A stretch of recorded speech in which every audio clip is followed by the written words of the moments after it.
Hello friends, मैं हूं अजीज शेख। आप देख रहे हैं मूवी स्टॉक चैनल, जिस पर आज मैं बात करने वाला हूं Thor love and thunder film के रिलीज किए गए ऑफिशियली कुछ मोर्स के लुक के बारे में, जिससे हमें एग्जैक्ट पता चलता है कि फिल्म में हमें इन कैरेक्टर्स का कॉस्ट्यूम और खास करके फिल्म का विलन यानी कि क्रिस्टियन बेल का कैरेक्टर किस तरीके से नजर आने वाला है। हालांकि इस सेट की लीक इमेज हमें उसका पहले ही हिंट दे चुके हैं, जिसके असल रिजल्ट का पता फिलहाल तो इस फिल्म के ऑफिशियल टीजर और ट्रेलर के रिलीज होने के बाद ही चलेगा। और उस पर भी कुछ रूमर निकल कर आई है, या फिर क्लियरली कहूँ तो एमसीयू डायरेक्ट वालों की गई थियरी के हिसाब से ये ट्रेलर हमें इस हफ्ते या फिर नेक्स्ट मंथ के मिड या फिर शुरुआत तक देखने के लिए मिल सकता है। जिनकी तरफ से ऐसा सर्वे हर बार किया जाता है, बट रिजल्ट में हमेशा एमसीयू वाले ही सरप्राइज करते हैं, ऑब्वियसली उनके ट्रेलर को रिलीज कर। इसलिए मैं आपको झूठी उम्मीद बिल्कुल भी ना देते हुए यही कहूंगा कि अब तक कोई भी ऑफिशियल अपडेट तो निकल कर नहीं आई है, और ना ही कोई काफी ज्यादा स्ट्रॉन्ग रूमर कि हमें एक्चुअल में इस फिल्म का ट्रेलर कब तक देखने मिलने वाला है। बाकी आप अपनी उम्मीद लगा कर रख सकते हो। जिनसे हटकर अब इसके मर्ज की बात करें तो उस पर एक वीडियो मैंने अपने शॉर्ट चैनल पर कवर कर आपको पहले ही उसकी अपडेट दे दी थी, यानी कि 1-2 महीने पहले, खास करके इसके कॉन्सेप्ट आर्ट को देखकर, जिसमें हमें थॉर से लेकर माइटी थॉर तक के लुक को काफी अच्छी तरीके से दिखा दिया गया था।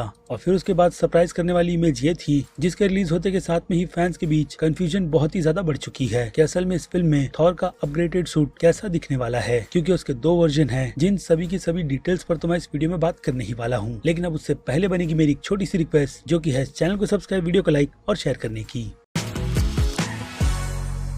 तो फ्रेंड्स, तो इस अपडेट को कंटिन्यू करने से पहले आ जाते हैं काफी आई हुई लेटेस्ट अपडेट पर, जो कि एमसीयू के यूनिवर्स में दिखे हुए ईटवी या फिर कह लो पीटर डिंगलेज से जुड़ी हुई है, जिसमें एम्पायर वालों से बात करते हुए उन्होंने हिंट उनके कैरेक्टर के फिर से रिटर्न आने का दिया है। लेकिन अगेन उनकी कंफर्मेशन के साथ तो बिल्कुल भी नहीं, बस हिंट देते हुए कि उनके कैरेक्टर का काम शायद से एमसीयू के यूनिवर्स में और आगे चलने वाला है, जिस पर वो ज्यादा कुछ बोलेंगे तो प्रॉब्लम उनके लिए ही क्रिएट हो सकती है। लेकिन अगर उनके कैरेक्टर को सच में एमसीयू के यूनिवर्स में इस फिल्म से रिटर्न लाया जा रहा है, तो मैं उनके कैरेक्टर में भी अपग्रेड देखना चाहता हूँ, जैसा upgrade unfortunate infinity war film में उन्हें नहीं दिया गया था। अगर आपको याद नहीं है तो इस कॉन्सेप्ट आर्ट को देखकर आपको बहुत ही अच्छी तरीके से पता चल जाएगा कि एक्चुअल में मैं किस अपग्रेड की बात कर रहा हूँ, क्योंकि ईटवी अपने हाथों के बिना ज्यादा डिटेलिंग से तो काम नहीं कर सकता, बट फिर भी उसने इस फिल्म में स्टॉर्म ब्रेकर को बहुत ही ज्यादा जबरदस्त बनाया था, जिसका मोल्ड पहले से ही बनकर रेडी था। लेकिन अब कुछ अपग्रेड तो होना ही चाहिए। जिसके बाद आ जाए थॉर के इस काफी अपग्रेडेड सूट पर, तो ये सूट बहुत ही ज्यादा अपग्रेडेड है, जिसमें ब्लू और रेड कलर के साथ साथ गोल्ड का बहुत ही ज्यादा यूज कर दिया गया है। जबकि इसके पहले के कॉन्सेप्ट आर्ट में हमने थॉर को एक अच्छे खासे लुक और उसके काफी अच्छे नए सूट में देखा है, लेकिन इतना ज्यादा अपग्रेड हिसाब से काफी ज्यादा हो जाता है। बाकी अब इसका रिजल्ट फिल्म में थॉर को जेन फॉस्टर के माइटी थॉर से काफी ज्यादा पावरफुल बनाने के लिए अगर इस रास्ते को चुना गया है, तो वो भी काफी ज्यादा बेस्ट है। लेकिन जैसा लुक इस कॉन्सेप्ट आर्ट में क्रिएट किया गया है, वो डेफिनेटली स्क्रीन पर काफी ज्यादा अलग लगेगा, बट कैसा, फिलहाल तो उस पर सस्पेंस बना हुआ है। और इसी के साथ साथ इस इमेज में जितने भी कैरेक्टर्स को रखा गया है, जो लगभग दिख रहे हैं, तो उन्हें देखकर ये बात साफ हो जाती है कि ये अवेंजर्स की नई टीम है, जिसमें बैकग्राउंड के 3 कैरेक्टर थोड़े फेडेड है, जिनमें से 2 की रिटायरमेंट हो चुकी है, और बची गमोरा, तो उसे लेकर सस्पेंस अब भी बना हुआ है, जिसका रिजल्ट हमें guardians of the Galaxy volume 3 में ही मिलेगा। बाकी दूसरे पोर्शन में हम ब्लैक पैंथर के भी अपीयरेंस को देख सकते हैं, जिसके बॉडी के स्ट्रक्चर को देखकर ये बात साफ हो जाती है कि ये कैरेक्टर फिलहाल तो अभी भी मेल का है, फीमेल का बिल्कुल भी नहीं। और इसके अलावा इस इमेज में बाकी दूसरा कुछ ज्यादा डिटेल में एक्सप्लेन करने जैसा है नहीं, इसलिए इससे हटकर इस दूसरी कॉन्सेप्ट आर्ट की बात करें तो उसमें भी सिंपली मैं यही कहूंगा कि थॉर से लेकर माइटी थॉर तक का लुक देखने में बहुत ही ज्यादा अच्छा लग रहा है। बाकी बात रही जेन फॉस्टर के इस हैमर की, यानी कि इस ब्रोकन म्योनर की, तो उसकी पूरी की पूरी हिस्ट्री में आपको ऑलरेडी एक्सप्लेन कर चुका हूँ। जिसमें अब इस एक्शन फिगर पर आ जाए तो यह एक्शन फिगर उस थॉर के ब्रोकन म्योनर को और भी काफी अजीब पावर के साथ दिखा रहा है, यानी ओडिनसन की पावर, या फिर कह लो उसके आशीर्वाद से जो इस म्योनर को बनाया गया है, उसमें अब हो सकता है कि शायद ये म्योनर इस पावर के अकॉर्डिंग ब्रेक होकर पीसेस में एक साथ कई सारे दुश्मनों पर भारी पड़ सकता है, जो अगेन इस हैमर को कूल ही दिखा रहा है। बाकी बात रही थॉर की, तो उस अपग्रेडेड सूट से जैसे कि मैंने आपको कहा कि शायद थॉर फिल्म के एंड में और भी काफी ज्यादा स्ट्रॉन्ग हो जाए, जिसकी उसे फिलहाल तो हिसाब से बहुत ही ज्यादा जरूरत है, क्यों तो उस पर भी आगे आएंगे। लेकिन उससे पहले बात कर लेते हैं हॉसबर्ग वाले की दिखाए गए कुछ 3 नए एक्शन फिगर्स की, जिनमें से एक ऑब्वियसली माइटी थॉर यानी कि जेन फॉस्टर का है, तो दूसरा थॉर यानी कि क्रिस हेम्सवर्थ का, जिनके सूट का कलर यहाँ पर हिसाब से बहुत ही ज्यादा ब्लू है। और इसे लेकर आपको कंफ्यूज बिल्कुल भी नहीं होना है, यही सोचते हुए कि क्या थॉर का कॉस्ट्यूम इस फिल्म में 3 से 4 बार बदलेगा। वेल, तो ऐसा बिल्कुल भी नहीं है, क्योंकि ये फिगर एक टाइटन हीरो की सीरीज है। बाकी हॉसबर्ग वाले ऐसे एक्शन फिगर में ज्यादा डिटेलिंग नहीं रखते, जो कि आपको भी स्क्रीन पर देखकर साफ साफ पता चल रही होगी। अब बात रही डिटेलिंग की, तो वो आपको इस एक्शन फिगर में काफी अच्छी तरीके से दिख रहा होगा, जो कि डेफिनेटली फिल्म का पूरा एक्वायर किया गया सूट है, क्योंकि इन कंपनीज को लाइसेंस के साथ साथ अप्रूवल और डिजाइन प्रोवाइड करने का काम स्टूडियो खुद करता है, ताकि ज्यादा कुछ इन्फो और डिटेल्स इस फिल्म से रिलेटेड लीक ना हो जाए। और इसी डर से मार्वल वालों ने खुद इन एक्शन फिगर को ऑफिशियली रिलीज किया है, यानी कि इसकी इमेज इमेज को। और अब इस इमेज में आ जाए टाइका वाइटिटी के कैरेक्टर क्रॉक पर, तो उसमें भी अपग्रेडेड हुए हैं, जिसके कॉस्ट्यूम को देखकर ऐसा ही लग रहा है कि क्रॉक को यहाँ पर जिम्मेदारी शायद से एसगार्ड की बोट का दिया गया है, यानी कि वही टूर बोट जो लोगों को यहाँ पर लाकर नए एसगार्ड को दिखाएगी। क्योंकि अब अर्थ पर एसगार्ड बनने के बाद लोग डेफिनेटली वहाँ पर आकर देखना चाहेंगे, ताकि एसगार्ड वालों का भी भला हो और इस टूरिज्म से उन्हें भी अच्छा खासा फायदा हो जाए। बाकी थॉर तो फेमस है ही, और इसके अलावा जेन के ब्रेकअप की वजह से वो हिसाब से और भी काफी ज्यादा फेमस हो चुका है। बाकी अब बात करें लेगो वालों के रिलीज किए गए इस काफी अमेजिंग लीगो के कवर की, यानी कि फ्रंट कवर की, तो उसमें हम ईगर नाम की एसगार्ड टूर बोट को देख सकते हैं और साथ ही साथ उसे चलाने वाले दो कैरेक्टर यानी कि थॉर के गोट को भी, जिनमें से एक का नाम टूथ टैगनेशर है तो दूसरे का टूथ ग्राइंडर। बाकी ये दोनों ही गोट कॉमिक बुक में क्या काम करते हैं उसका हिंट तो हमें इस कवर में साफ साफ दिख भी रहा होगा कि इनकी मदद से ट्रैवलिंग के साथ साथ बायफॉज भी खुला जा सकता है, ताकि एक जगह से दूसरी जगह काफी आसानी से पहुंचा जा सके। हालांकि ये जिम्मेदारी पहले हेमडाल की थी, जो कैरेक्टर फिलहाल तो ऑफिशियली डेथ हो चुका है, इसलिए किंग वेलकायरी ने अपने हिसाब से इस नए एसगार्ड को बना दिया है, जिसकी कंफर्मेशन ऑब्वियसली फिर से कहूंगा लीगो का ये कवर कर रहा है, वेलकारी के लीगो फिगर के साथ साथ किंग के नाम को जोड़कर। और फिर बात करें माइटी थॉर की, तो माइटी थॉर यानी कि जेन फॉस्टर को उड़ाकर ही ये बात कंफर्म कर दी गई है कि ये कैरेक्टर थॉर से काफी ज्यादा स्ट्रॉन्ग रहेगा। बाकी ओरिजिन की तो बात आपको पता ही होगी, जिसे रूमर के तौर पर कॉमिक से ही इंस्पायर कर लिया गया है, यानी कि जेन फॉस्टर कैंसर से पीड़ित रहेगी, जिस स्टोरी लाइन का पता तो टीजर और ट्रेलर के देखने के बाद ही चलेगा, उससे पहले बिल्कुल भी नहीं। और फिर बात करें इस कवर में छोटे से दिख रहे गौर की, यानी कि क्रिस्टियन बेल के लुक की, तो लुक देखने पर तो थोड़ा मम्मी के साथ साथ पॉल डिमॉन्ट जैसा दिख रहा है, लेकिन मार्वल वालों ने अपने ही हिसाब से गॉर द गॉड बुचर के कैरेक्टर को बनाया होगा, क्योंकि कॉमिक बुक में ये कैरेक्टर दिखने में कुछ इस तरीके का है। जिनसे हटकर अब बात करें लीगो के दूसरे कवर की, यानी कि बैक कवर की, तो बैक की ये कवर इस ईगर एसगार्ड टूर बोट को एज ए वेपन भी दिखाती है, जिस नाम की अगर बात करें तो ये नाम एक्चुअल में मार्वल या फिर कहूँ नॉर्स मैथोलॉजी के गॉड ईगर से ही जुड़ा हुआ है, जो कि असल में पोसाइडन की तरह सी ऑफ गॉड है, इसलिए शायद यहाँ पर नाम इस बोट का ईगर रखा गया है। बाकी इस सीन को देखकर हमें ये चीज भी पता चलती है कि स्पेस के साथ साथ ये फिल्म माइटी थॉर यानी कि जेन के कैरेक्टर को गौर से भिड़ाने वाली है, जो उसका सामना अपनी नेक्रोसॉर्ड से करेगा, जिस नेक्रोसॉर्ड के बारे में मैंने आपको बहुत ही डिटेलिंग में काफी अच्छी तरीके से सब कुछ बता रखा है, ऑब्वियसली अपने चैनल के ही जरिए, कि कैसे ये नेक्रोसॉर्ड एमसीयू के यूनिवर्स में थॉर द रैग्नारोक से हमें दिख रही है, यानी कि हेला की पावर्स के साथ साथ वेनम के कैरेक्टर में भी। और इसी कारण से ये character gore the God butcher के अलावा इसी नेक्रोसॉर्ड को विल्ड करने वाले मार्वल कॉमिक बुक के गॉड नल से काफी इंस्पायर कर रही है। और अगर ऐसा होता है तो ये कैरेक्टर ही एमसीयू के यूनिवर्स का गॉड ऑफ सिम्बाइट्स रहेगा, जिसे मैं इस फिल्म के अलावा एमसीयू के यूनिवर्स में आगे भी देखना चाहूंगा, लेकिन इतने बड़े नाम यानी कि उनके इस फिल्म के यूनिवर्स में होने के और भी चांसेस कम कर देती है। बाकी ये बात तो श्योर है कि ये कैरेक्टर इस फिल्म में ही कुछ गॉड्स को मारकर अपने नाम के गॉर द गॉड बुचर के साथ जस्टिस करेगा। और बाकी इसी कवर को देखकर मैंने अभी के लिए तो अपना अंदाजा लगाया है कि थॉर के कैरेक्टर को और भी काफी ज्यादा अपग्रेड होना चाहिए, ताकि ये लड़ाई माइटी थॉर से हटकर Thor versus God the God butcher के बीच हो,